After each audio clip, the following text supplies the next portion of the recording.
Yo, what is going on, guys? Today I'm going to be showing y'all how to install any aftermarket tow hook such as this one that I have in my hand on your BMW E90 or E92. So super simple. All you want to do basically start off by removing the tow hook cover, and what I would prefer to use is a plastic pry tool. Now you simply want to carefully insert it right into here.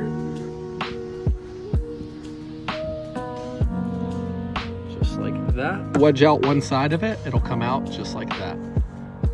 And from here, it should just slide on out.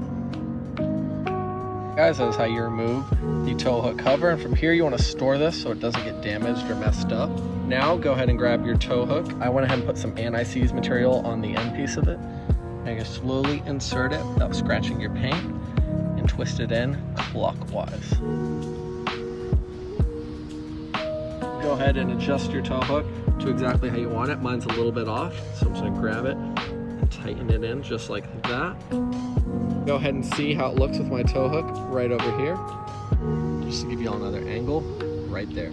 If y'all want, I'll go ahead and drop the link down below for the tow hook I purchased. I love the arrow design. But yeah, guys, that is how you install a tow hook on your BMW E90 or E92. If y'all like this video, go ahead and drop a thumbs up. If you're not subscribed, you know what to do. Smash that subscribe button and stay filled in on all the different content to come. Thanks for watching, and I'll see y'all in the next video. Peace.